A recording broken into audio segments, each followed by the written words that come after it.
आज की कहानी एक ऐसी बुरी आत्मा की है जो एक खूबसूरत लड़की के पीछे हाथ धोके पड़ जाता है। अब उस आत्मा की इस लड़की से ऐसा क्या दुश्मनी है जो उसे बार बार मारने की कोशिश करता है, देखेंगे हम आज की इस पूरी कहानी में। कहानी की शुरुआत में हम केसी नाम की एक लड़की को जॉगिंग करते हुए देखते हैं और जॉगिंग करते हुए वो एक जगह रुक जाती है। तभी सामने उसे एक ग्लव्स दिखाई देता है, लेकिन जब वो उस ग्लव्स को उठाती है तो उसे महसूस होता है कि उसके पीछे कोई है। तभी वो मुड़कर देखती है कि उसके पीछे कुछ दूर एक बच्चा खड़ा है जो दिखने में बहुत डरावना लग रहा था, लेकिन पल भर में उसी जगह पर बच्चे की जगह उसे एक मास्क लगाया हुआ कुत्ता दिखाई देता है। इसके बाद जब केसी उस कुत्ते के पीछे जाती है तो कुछ दूर आगे जाने पर वो कुत्ता उसे नहीं दिखाई देता और एक जगह पर वही मास्क पड़ा हुआ दिखाई देता है जो उस कुत्ते के मुंह पर लगा हुआ था। जिसके बाद केसी जब उस मास्क को उठाकर देखती है तो उसे उसके नीचे एक कांच की बोतल मिलती है जिसके अंदर एक मरा हुआ बच्चा था। और जैसे ही केसी उस बोतल को गौर से देखने लगती है तभी वो बच्चा अपनी आंखें खोल देता है, जिससे केसी यहाँ बहुत ज्यादा डर जाती है। फिर कहानी के आगे हम केसी को देखते हैं जो रात को घर में रोमी नाम की अपनी एक दोस्त के साथ बात कर रही होती है, जहाँ वो रोमी को अपनी ड्रीम के बारे में बताती है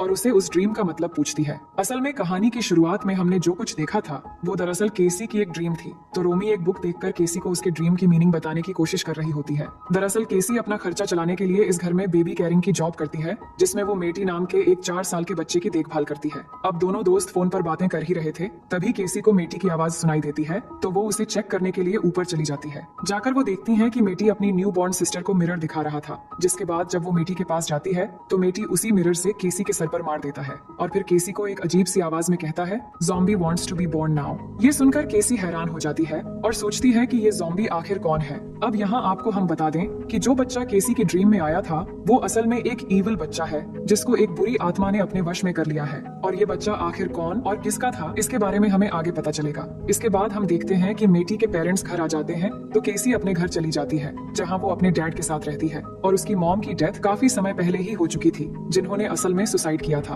अब घर आकर केसी बाथरूम में फ्रेश होने के लिए हाथ मुंह धोकर जाने लगती है। तभी अचानक उसे एहसास होता है कि मिरर में कुछ हलचल हुई है, तो वो फिर से मिरर चेक करने के लिए जाती है तो वहाँ कुछ नहीं होता। इसके बाद केसी अपने बेड पर आकर सो जाती है और तभी हम मिरर में होने वाली हलचल को फिर से देखते हैं कि कैसे वो मिरर हिल रहा था। अब अगली सुबह हम केसी को कॉलेज में अपने फ्रेंड्स के साथ बातें करते हुए देखते हैं, जहाँ वो अपने फ्रेंड्स को रात के इंसिडेंट के बारे में बता रही होती है। तभी केसी की फ्रेंड रोमी उसे बताती है कि मैंने किसी किताब में पढ़ा था कि न्यूबॉर्न बच्चों को अगर 1 साल होने से पहले मिरर दिखा दिया जाए तो उनकी डेथ हो जाती है। तो रोमी के इस बात पर वो खुद तो यकीन करती है पर केसी और उसका बॉयफ्रेंड मार्क को यकीन नहीं होता। फिर आगे केसी जब अपनी क्लास में होती है तो उसे अचानक से चक्कर आने लगते हैं और इसी बीच उसे सामने बोर्ड पर लिखा हुआ दिखाई देता है कि zombie wants to be born now. और फिर अपने हाथ पर एक कीड़े को देखकर डर जाती है और परेशान होकर क्लास से बाहर चली जाती है। इसके बाद केसी जब बाथरूम में नहा रही होती है तो उसे वही ड्रीम के बारे में ख्याल आने लगते हैं जो हमने कहानी की शुरुआत में देखा था। इसके बाद वो नहाकर बाहर आती है तो उसे वहाँ रोमी मिलती है। तो बातें करते हुए रोमी केसी की आंखों पर नोटिस करती है कि केसी की आंखें 2 कलर की है और उसे डॉक्टर के पास जाने के लिए कहती है। फिर आगे केसी और मार्क एक डॉक्टर के पास जाते हैं,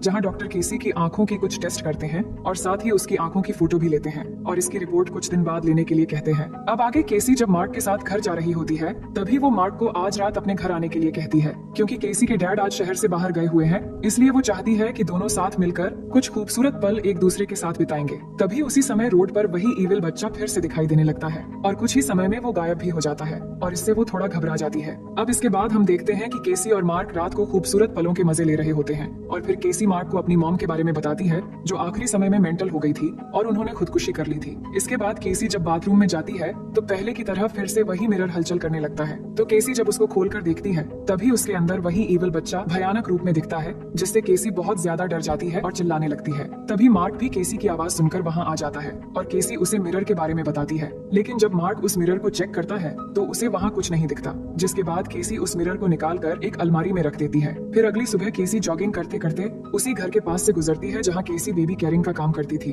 तो उसे पता चलता है कि मेटी की न्यूबॉर्न सिस्टर, जिसे मेटी उस दिन मिरर दिखा रहा था, उसकी डेथ हो गई है। पर केसी इसके बारे में ज्यादा नहीं सोचती और आगे केसी डॉक्टर के पास अपनी रिपोर्ट लेने जाती है तो डॉक्टर उसकी आंखों के 2 कलर का रीजन बताता है कि इसमें परेशानी की कोई बात नहीं है। ऐसा कभी कभी आंखों में 2 कलर उन्हीं के होते हैं जो ट्विंस यानी कि जुड़वा होते हैं, या फिर जेनेटिकली भी ऐसा हो सकता है। पर केसी कहती है मेरा तो कोई ट्विंस है ही नहीं, लेकिन डॉक्टर केसी को अपने पेरेंट्स से बात करने के लिए कहते हैं। अब केसी डॉक्टर की ट्विंस वाली बात को लेकर काफी परेशान होती है और इस बात का पता लगाने के लिए वो अपने डैड के पास जाती है, जहाँ उसकी डैड उसे बताते हैं कि ये सच है कि तुम ट्विंस ही पैदा हुई थी, लेकिन तुम्हारे पैदा होने के समय दूसरा बच्चा मर गया था जो तुम्हारा एक जुड़वा भाई था। और वो बताते हैं कि तुम्हारी मॉम ने तुम्हारे ट्विंस भाई का नाम ज़ॉम्बी रखा था, जिसे सुनकर केसी और भी ज्यादा हैरान हो जाती है क्योंकि उसने यही नाम मेटी के मुंह से पहले भी सुन चुकी थी। इसके बाद केसी घर आकर अपनी मॉम के पुरानी फोटोज देखने लगती है और उसे एक वीडियो कैसेट भी मिलता है। लेकिन उस दौरान केसी को सोफी कोज़मा नाम की एक लेडी के बारे में पता चलता है और सोफी की प्रेगनेंसी की फोटो भी मिलती है, जिसमें सोफी के साथ वही बच्चा खड़ा होता है जो केसी को ड्रीम में दिखाई देता था। फिर आगे केसी रोमी के साथ सोफी से मिलने जाती है,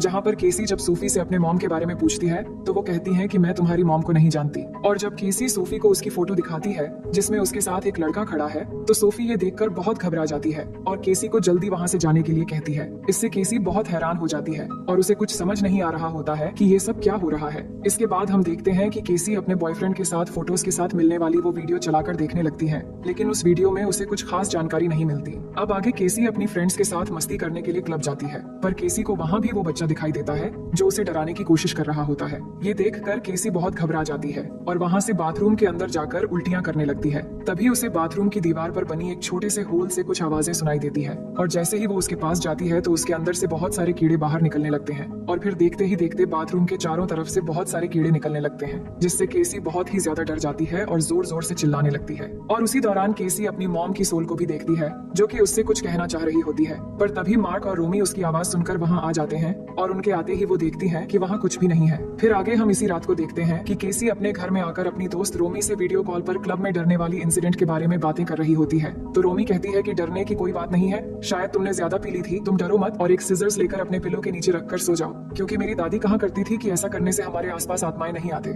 इसके बाद केसी अपने दोस्त के कहने पर ऐसा ही करती है और लाइट ऑफ करके सो जाती है, लेकिन सोते ही वो एक सपना देखने लगती है जिसमें उसे दिखता है कि वो नींद से जाग गई है और आंखें खुलते ही वो खुद को ठीक उसके बेड के ऊपर छत पर लेटा हुआ पाती है और वही अपने आप को बेड पर भी लेटा हुआ देखती है। ये देखकर वो घबराने लगती है और देखती है कि उसके पास वही बुरी आत्मा लेटा हुआ है जो उसकी पेट अपने हाथों से फाड़ने लगता है और ये देखकर वो ऊपर से चिल्ला रही होती है। पर तभी केसी की आंख खुल जाती है और वो अपनी पेट चेक करती है। अब नींद से जागते ही उसे सोफी की कॉल आती है जो कहती है कि मुझे तुमसे कुछ जरूरी बात करनी है, इसलिए जल्दी से तुम मेरे पास आ जाओ। तो केसी रात को ही सोफी के पास चली जाती है, जहाँ वो केसी को बताती है कि मैं तुम्हारी ग्रैंडमदर हूँ और फोटो में जो बच्चा दिख रहा है वो कोई और नहीं बल्कि मेरा ही भाई बार्टो है, यानी कि तुम्हारे अंकल। और फिर वो आगे बताती है कि सेकंड वर्ल्ड वॉर के दौरान कुछ डॉक्टर्स ट्विंस बच्चों पर एक्सपेरिमेंट कर रहे थे, जिसमें बहुत सारे बच्चे मारे गए थे और उसी लिस्ट में से मेरा भाई बार्टो भी था, पर वो पूरी तरह मरा नहीं था। लेकिन एक दिन बार्टो को अचानक होश आ गया क्योंकि उसके अंदर एक आत्मा आ गई थी और ये मिरर वर्ल्ड की आत्मा है जो सिर्फ ट्विंस को अपना शिकार बनाती है एक शरीर पर जिंदा रहने के लिए। और फिर वो बताती है कि मैंने ही अपने भाई को मार दिया था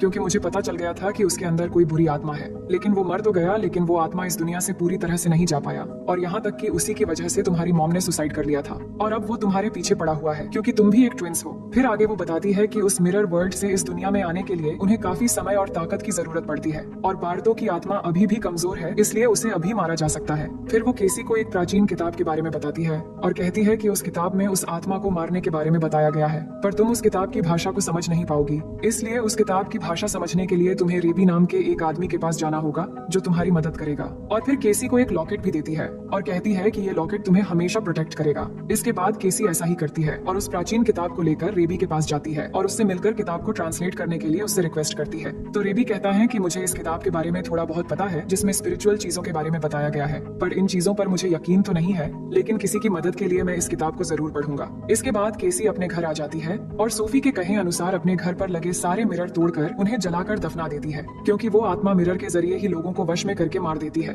वहीं केसी की दोस्त रोमी अपनी कार से केसी के पास आ रही होती है, तभी रास्ते में उसकी कार से मेटी का एक्सीडेंट हो जाता है जिससे रोमी बहुत डर जाती है, पर जब वो गाड़ी से बाहर आकर देखती है तो मेटी को कुछ भी नहीं हुआ होता है। जिसके बाद जब वो मेटी के पास जाती है तो मेटी उसे केसी की मदद करने के लिए मना करता है और कहता है कि अगर तुम केसी की मदद करोगी तो तुम भी मारी जाओगी। ये सुनकर रोमी काफी घबरा जाती है और फिर वहाँ से केसी के पास चली आती है और उससे मिलकर सब कुछ बताती है। इस पर केसी रोमी को उससे दूर रहने के लिए कहती है, लेकिन रोमी कहती है कि मैं तुम्हें अकेला नहीं छोड़ूंगी क्योंकि मैं तुम्हारी बेस्ट फ्रेंड हूँ और इस मुश्किल समय में मैं तुम्हारे साथ दूंगी। वहीं दूसरी तरफ सोफी जब रात को सोने जा रही होती है तभी उसे कुछ अजीब सी आवाजें आने लगती है, जिसे चेक करने के लिए सोफी जब बाहर जाती है तो उसे एक बहुत बूढ़ा आदमी सीढ़ियों पर दिखाई देता है और जैसे ही वो उसकी तरफ बढ़ती है तभी वो बूढ़ा आदमी एक भयानक गोस्ट में बदल जाता है और उल्टा होकर सीढ़ियों पर चढ़ने लगता है। ये देखकर सोफी बहुत ज्यादा डर जाती है और उससे बचने के लिए अंदर की तरफ भागने लगती है और अपनी जान बचाकर एक कमरे में जाकर छुप जाती है। तभी सोफी के पीछे से बार्तो की आत्मा आ जाती है और उसे मार देती है। अब अगले दिन जब केसी को सोफी के मौत के बारे में पता चलता है तो उसे सोफी की मौत पर बहुत दुख होता है।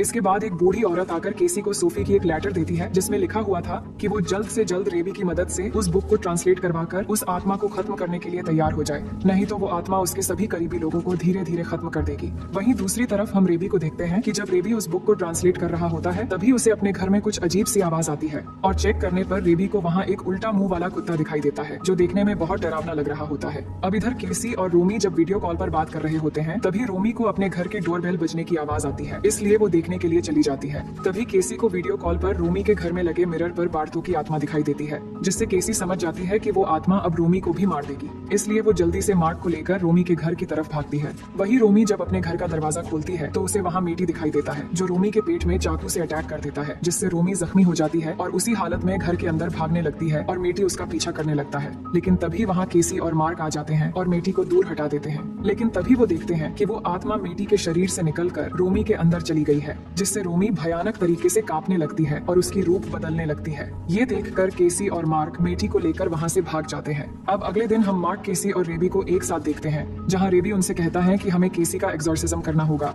और ये काम उसी जगह पर करना होगा जहाँ केसी की मॉम ने सुसाइड की थी। तभी यहाँ आर्थर नाम के एक प्रीस्ट आकर उनसे मिलते हैं, जिसके कारण रेबी कहता है कि इस काम में हमारी मदद आर्थर भी करेंगे। वही आर्थर रेबी से कहते हैं कि हम एक्सॉर्सिज्म तो करेंगे, लेकिन इस काम के लिए हमें कम से कम 10 और लोगों की जरूरत पड़ेगी ताकि उस आत्मा के आने के बाद हम उसे संभाल सके, नहीं तो वहाँ कुछ भी हो सकता है। इसके बाद हम देखते हैं कि ये लोग रात को 10 बजे और लोगों के साथ उसी जगह पर जाते हैं जहाँ केसी की मॉम ने सुसाइड किया था। अब वहाँ जाकर वो कुछ प्लान बनाते हैं और फिर रेबी केसी को एक स्ट्रेचर पर लेटा देता है और उसके हाथ पैर बांध देता है। इसके बाद रेबी उन 10 लोगों से केसी के आसपास एक घेरा बनाने के लिए कहता है, जिसके बाद रेबी और आर्थर एक्सॉर्सिज्म शुरू करते हैं, जिसमें सभी लोग उस प्राचीन बुक में लिखे हुए मंत्रों को एक साथ पढ़ने लगते हैं, जिससे केसी को कुछ विजन्स आने लगते हैं। और तभी वहाँ बार्तो की आत्मा आ जाती है, जिससे वहाँ चारों तरफ हलचल मचने लगती है। जिसके बाद बार्तो सभी को उछाल कर दूर फेंकने लगता है, जिसमें कुछ लोगों की भयानक तरीके से जान भी चली जाती है। वही रेबी लगातार मंत्र पढ़ रहा होता है, तभी बार्तो उस पर भी अटैक कर देता है, जिससे रेबी गिरकर बेहोश हो जाता है। इसी बीच मार्क केसी को स्ट्रेचर से छुड़ा लेता है और फिर दोनों वहाँ से भागने लगते हैं और इधर बार्तो आर्थर के पास आकर उसे अपने वश में कर लेता है। जिसके बाद आर्थर केसी और मार्क को पकड़ने के लिए उनके पीछे भागने लगता है और जब मार्क और केसी एक कमरे में जाकर छुपे होते हैं तभी आर्थर दीवार तोड़कर मार्क को पीछे से पकड़ लेता है और उसे मारने लगता है। वही केसी जब मार्क को बचाने जाती है तो आर्थर मार्क को छोड़कर केसी पर अटैक कर देता है, पर तभी मार्क पीछे से आर्थर के सर पर एक डंडे से वार करके उसे बेहोश कर देता है। लेकिन अब हम यहाँ देखते हैं कि बार्तो की आत्मा आर्थर की शरीर से निकलकर अब मार्क को अपने वश में करने लगता है। तभी केसी मार्क के अंदर हो रहे भयानक बदलाव को देखकर वहाँ से भागने लगती है, लेकिन कुछ दूर भागने के बाद मार्क आकर केसी को पकड़ लेता है और उसकी गला दबाकर उसे मारने की कोशिश करने लगता है। लेकिन तभी केसी अपने गले से वही लोकेट निकालकर मार्क के गर्दन पर वार कर देती है, जिससे मार्क उसे छोड़ देता है। और तभी वहाँ रेबी आखिरी मंत्र पढ़ते हुए वहाँ आ जाता है और उसके साथ साथ केसी भी मंत्र पढ़ने लगती है, जिससे बार्तो की आत्मा भयानक तरीके से चिल्लाने लगता है और फिर मार्क की शरीर छोड़कर वो आत्मा वहाँ से चली जाती है। लेकिन इस दौरान मार्क छत से नीचे गिर जाता है, जिससे उसकी मौत हो जाती है, जिसे देखकर केसी पूरी तरह टूट जाती है और मार्क के पास आकर रोने लगती है। इसके बाद हम केसी को देखते हैं जो अब मार्क के बच्चे की माँ बनने वाली है और डॉक्टर उसे चेक करके बताते हैं कि तुम्हें ट्विंस बच्चे होने वाले हैं, जिससे केसी घबरा जाती है और उसे मीटी की बात याद आने लगती है, जिसने कहा था zombie wants to be born now. इसका मतलब वो आत्मा केसी के जरिए अब फिर से इस दुनिया में जन्म लेने वाला है। और इसी के साथ ये कहानी यहीं पर खत्म हो जाती है।